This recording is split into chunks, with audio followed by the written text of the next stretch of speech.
Good morning from KMVT. Good morning, Southern Idaho. I'm Jacob Deason. Here's a look at your digital news update. A fatal accident took place last night on US 93 in Jerome County. The accident occurred around 10:30 p.m. near East 700 North.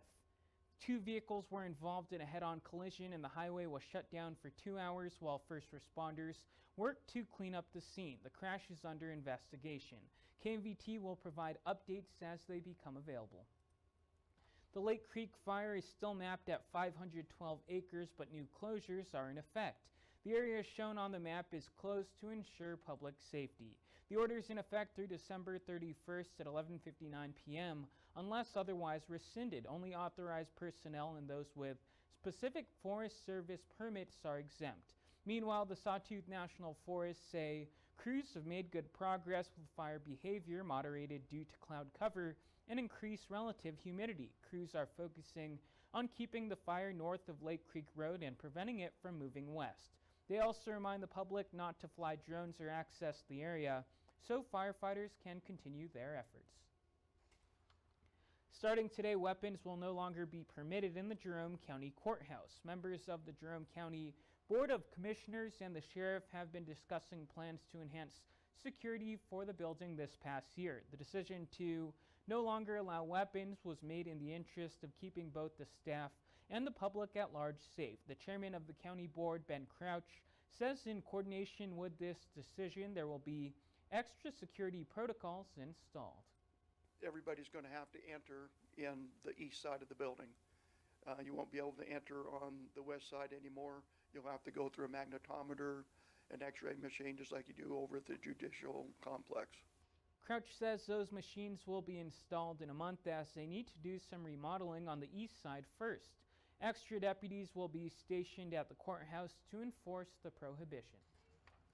A local restaurant chain has made a donation to a Magic Valley nonprofit.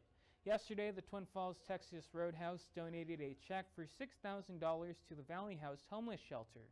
Texas Roadhouse locations across the region take turns presenting give-back checks to local organizations and charities each quarter. The Twin Falls chain has made similar donations in the past, including to the Special Olympics, Coats for Kids in Jerome, as well as similar organizations. Valley House says donations like these are vital for the nonprofit.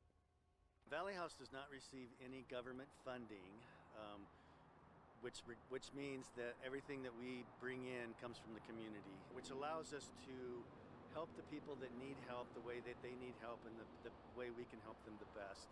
No, it's just an honor to be able to do this stuff. We really appreciate what the Valley House does, and it's just an honor to be able to help what little we can. And for the future of Texas Roadhouse, it's been an honor being in this community. We've almost been here 5 years, and we've tried to be getting more and more involved with more and more things. Texas Roadhouse continued to help out, donating 10% of food purchases last night.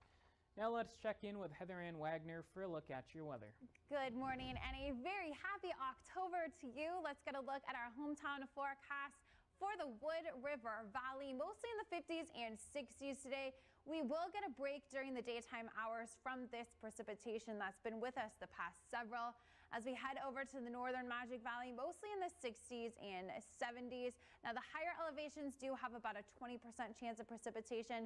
Lower elevations about a 10% chance. For Twin Falls County, mostly in the 60s and 70s today. We do have that warmer air coming in, so we're going to feel a little bit warmer than we have been as well. For the Mini-Cassia region, mostly in the 60s and 70s. Now heading over to our extended forecast. Again, we get a bit of a break today before we head right back into more active weather as we head into Thursday and Friday. For the Magic Valley, we will start to see a little bit more sunshine before that rain and stormy weather comes back. That was a look at your digital news update. We'll be back with more of your local news today at noon. Until then, you can also send us story ideas by sending an email to news@kmvt.com.